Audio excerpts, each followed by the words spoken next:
Yes. I guess. Tonight, I our guess first so. guest. You guessed. I guess so. Yeah.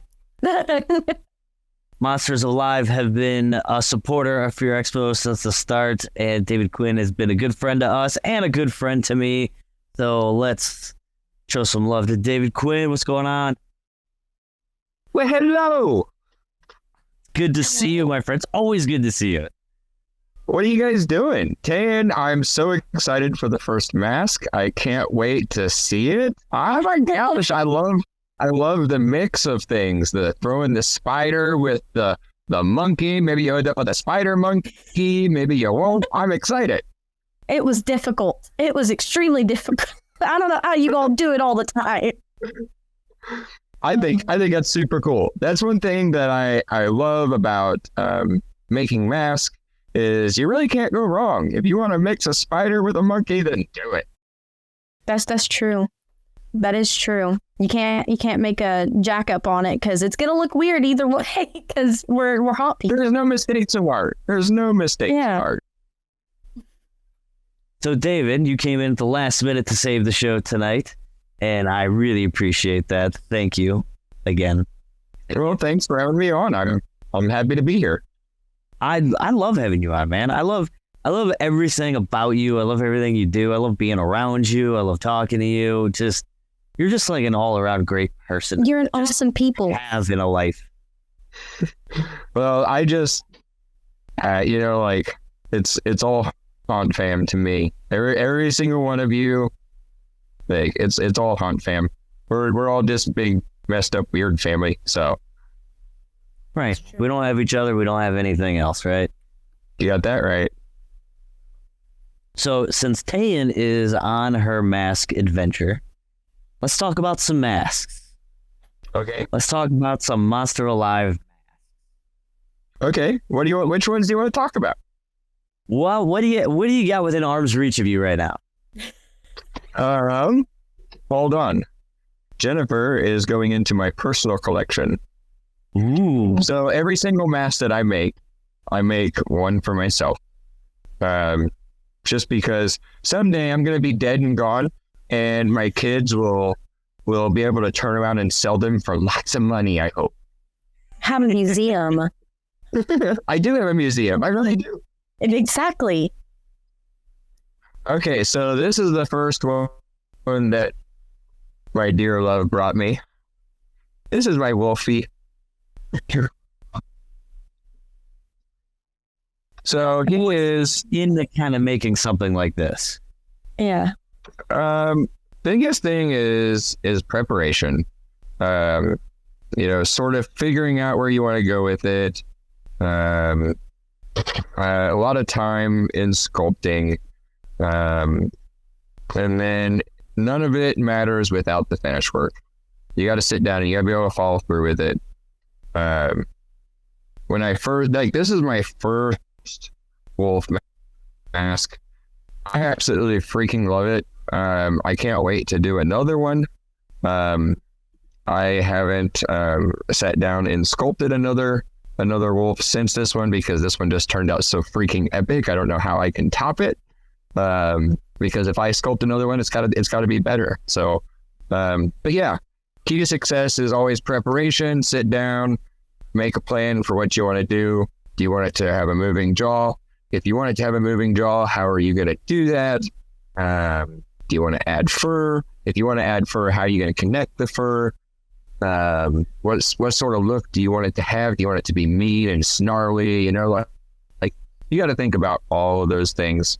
And then, I think really after you have all the preparation, the rest of it's just pushing some clay around and seeing what you can come up with. If you don't have a question, I do. What kind of clay do you use?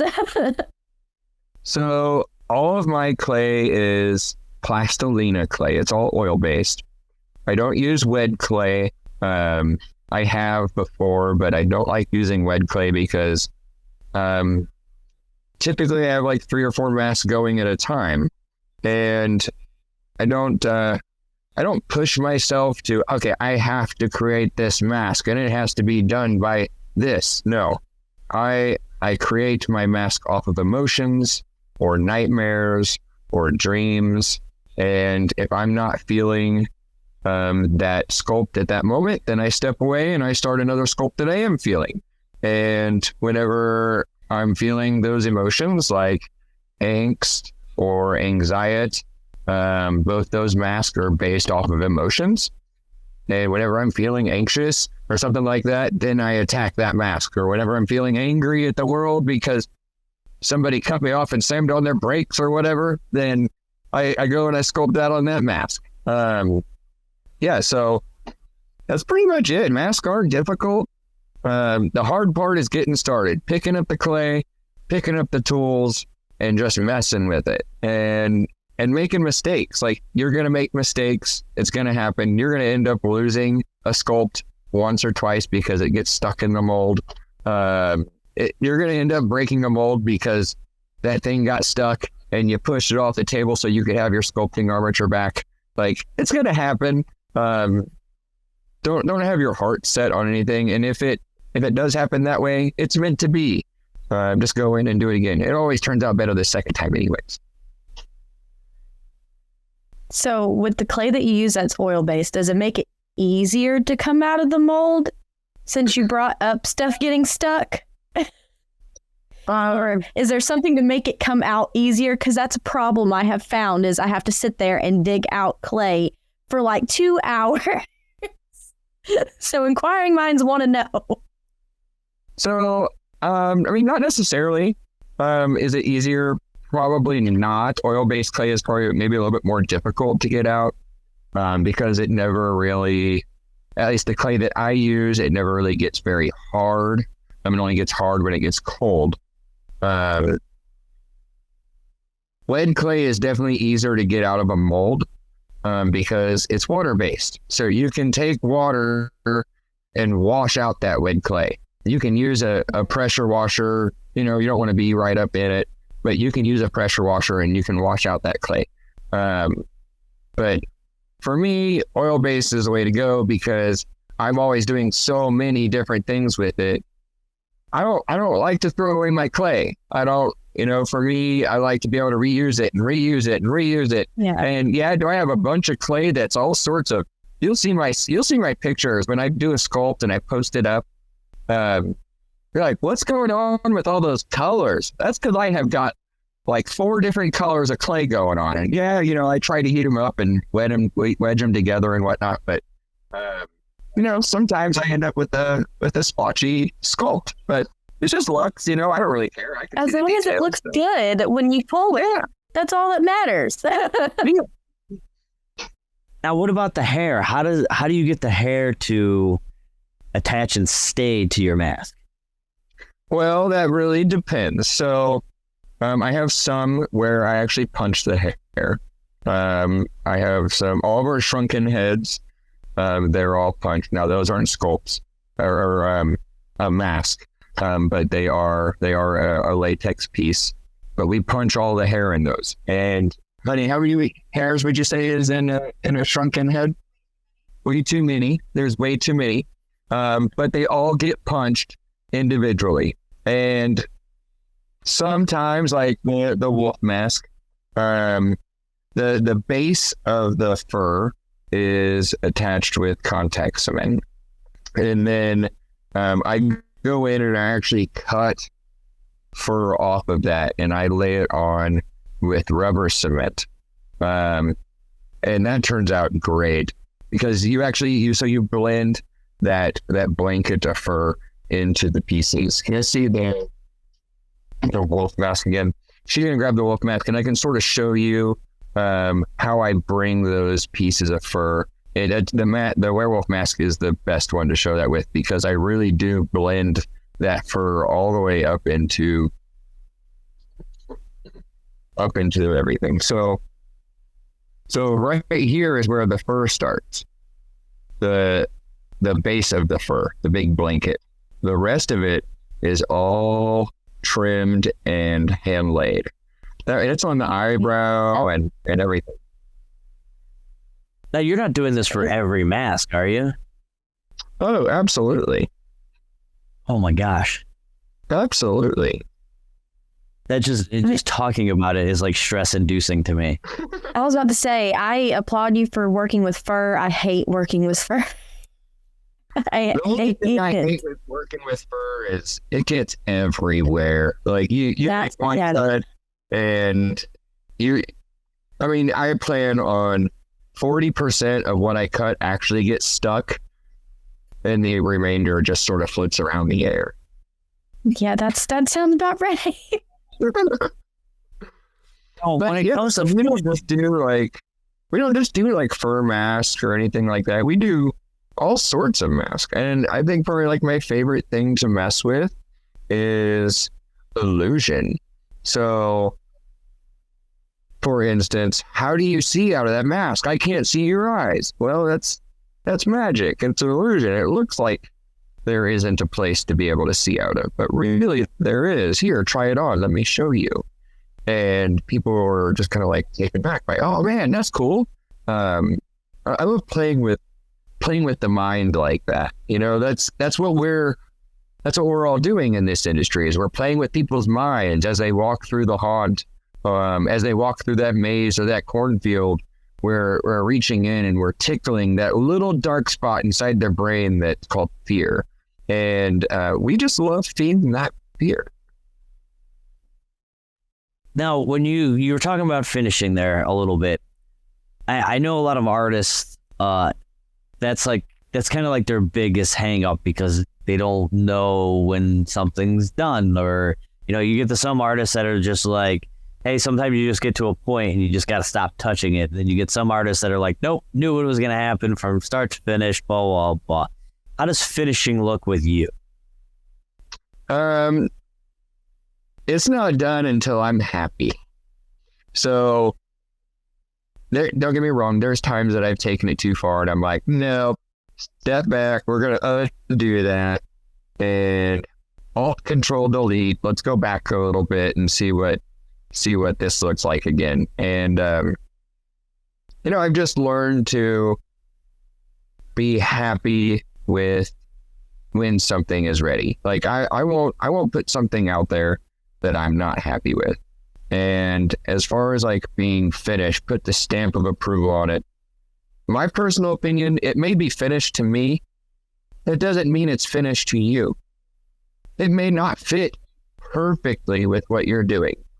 So please, by all means, get some tips from me on how to go in and alter it and make it yours. If you want to go in and you want to add more fur to it, just message me. Hey, how do I add more fur to that? Oh, well, you're going to make a mess, but here you go. This is how you do it. So my opinion, nothing is ever technically done until the person that owns it says it's done. Do you have a favorite mask? Yeah, I do. Yeah. Okay, so it's a very close match here, so I'm gonna have to show you two. And Okay. ironically, beautiful Miss Jennifer has brought both of them to me. I don't know how she saw this question.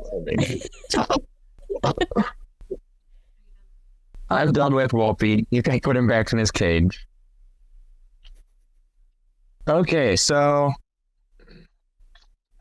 one of these is based off of a nightmare, and the other is based off of emotion. Like I told you guys, that's how all of my monsters come from, either emotion or nightmares. Very seldomly do they come from sweet dreams, but every once in a while. So this is Omnimorph. This is from a nightmare. This here also plays with that optical illusion sort of thing. Everybody, I wear this everywhere I go that I wear this. Everybody's like, how do you see out of that thing? But if you look in the back there, Yep. there is a couple slits. And they are placed just perfectly. They're very wide, very skinny, but you can see everything. It is crazy. I don't know how I was able to put that in the exact spot of the eyes, but it worked out great. And this is just one of those little happy mistakes. I was like, oh man, you're never gonna be able to see out of this thing. But, it turned out pretty good. I like it. And then my next favorite is angst. This one I was so angry. And you can tell. So there's two different versions of this. And I sculpted both of them at the same time, but only when I was feeling the emotions they were based off of. This is angst. And then I sculpted anxiety at the same time. The call is in the detail on these masks. Angst, you can tell I did not sit there and take my time and do all the really fine detail work. It's very messy as far as like the detail work goes, but it works with the mask. This is angst. So he is just a very angry monster. And again, it plays with that optical illusion. How do you see out of it? You see through the teeth. And anxiety is, I don't like being anxious. I don't like that. So that's why it's not up here. But the detail on it is amazing. Like you can look at that and go, oh my gosh, how much time did it take to go in and do all that little stuff? You're never going to notice it from afar. But to me, being anxious is like, okay, I got to get it just, it's got to be just perfect. It's got to, just because that's how I feel when I'm anxious. Everything's got to be perfect. It's got to be clean. It's got to be flawless. And this is the opposite of that. This is angry. Now, that's all hand painted, airbrush, all that fun stuff. Yeah, so I actually very seldomly use airbrush. Typically, my masks are dry brush. This one here has got some airbrush work done on it just to do the skin tone. Anything that's skin tone, I try to do airbrush work on because it's easier to get that look. But typically everything else is dry brush. It's kind of old school, but I really like it. It's sort of like pop arty, it's like my hair, wild and crazy. I have a question here. You got to put hair on angst. No. Not unless you want hair on angst. Then it'll be fake. I want your hair. Not yours specifically, but like a version of yours on angst. That would be very interesting. I don't know how that would look. Oh, with the glasses, it looks great. So you got a question on there, Tayen? I do. Molly wants to know, what was your first mask? Oh, man. Yeah, bring me my first mask. See, it's what you have it you don't. for your museum. I've done so many masks. Like, I'm trying You're like, right.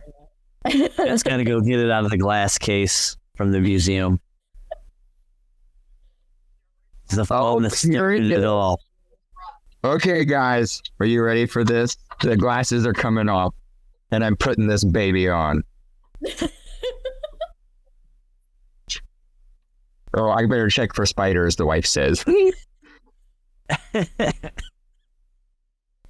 See, just saying that, I'd be done already. As you're making a spider. I know. I made 4 of these. This is one of 4. And it is autographed and dated. Ooh.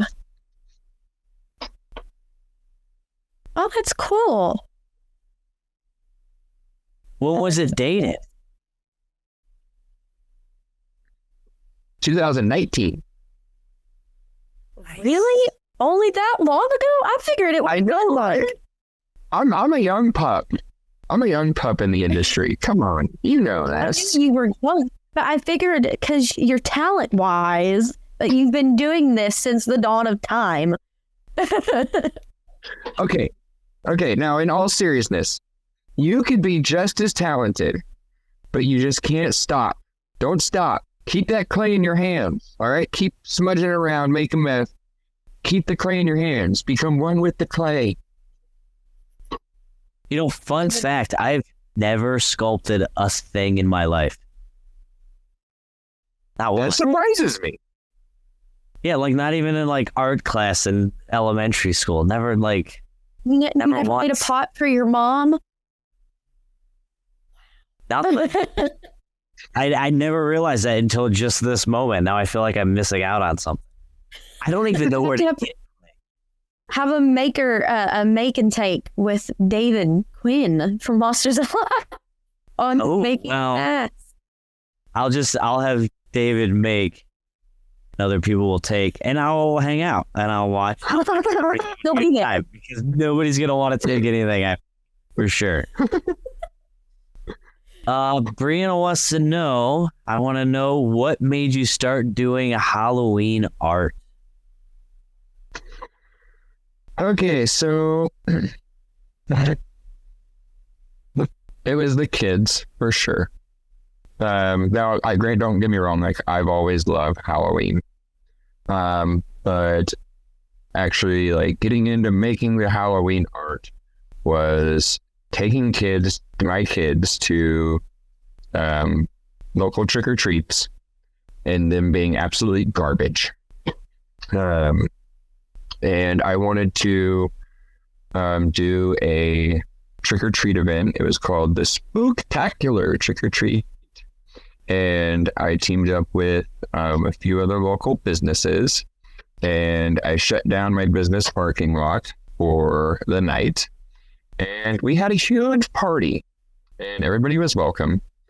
We had like brain freeze contest, and I sculpted this big pirate scene, and that's where it really started, was for the kids, because I wanted them to remember Halloween the way that I remembered Halloween, and I loved Halloween. And yeah, that's where it all started. And then from there, it just like a uphill spiral. We we opened up a free haunted house for kids, and I sculpted it was like a Nerf haunt. So we let the kids go through with Nerf guns, and they got to shoot all the zombies, but they were all like lime green zombies, lime green zombie alligators, just like all sorts of crazy vibrant, I would've like my liked hair that. kind of green. I was about to say I would have never guessed.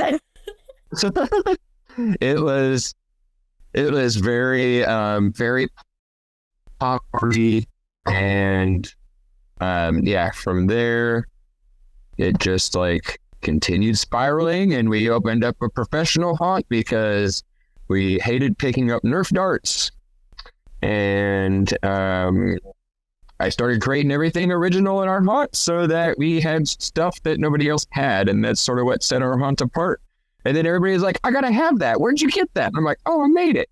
And they're like, oh, can I buy one? And I'm like, wait a minute, there's a need for this? I'm like, all right, cool. Let's start making stuff and selling it to everybody. Why not? That's a good way to start. Well, David, Monsters Alive, where can we find you and Monsters Alive and all of your great stuff that you guys make?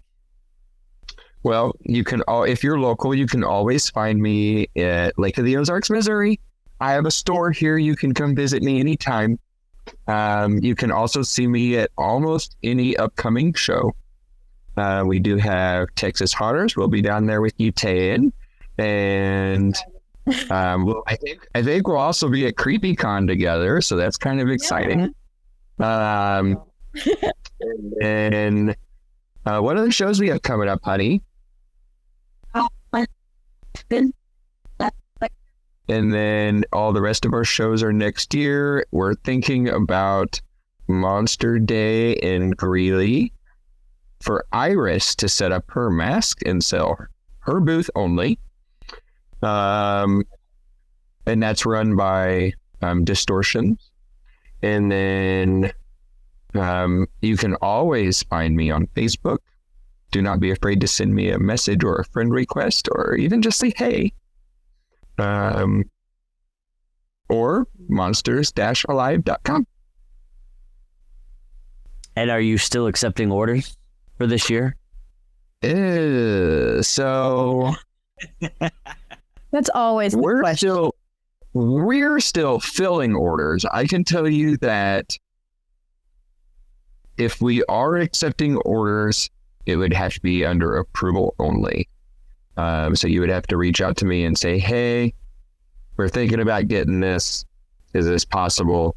And depending on the situation, we may or may not make it happen, but it's going to be tight no matter what.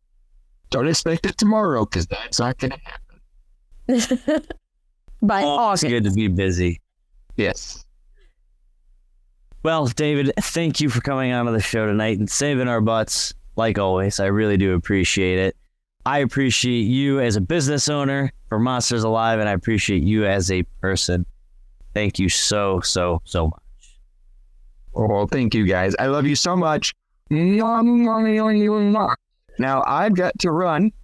I got to go to Home Depot because the wife has built that deck. So I got a lot of stuff to do.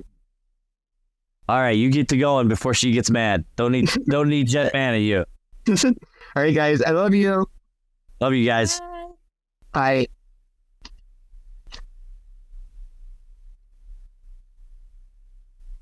Chris is trying. Hey. There we go. God, you got it, Chris. I would like weird technical difficulties tonight. It's gonna be a weird night. I don't even know if we have a giveaway tonight. I didn't get any word if we have a giveaway. I have no clue. You better watch out saying that. My dad's going to bust through the door with something. And that's fine. Wait, hold on. Nope. Don't get excited. No, I don't know. I don't know if something comes down the pipe that we're gonna do a giveaway tonight, I will let you guys know. But as of right now, I don't think we have any. I think we've given it all away. That's not true. The grand prize giveaway is still out there. That we're gonna give away That's true. 2 free tickets to HauntCon and 2 VIP passes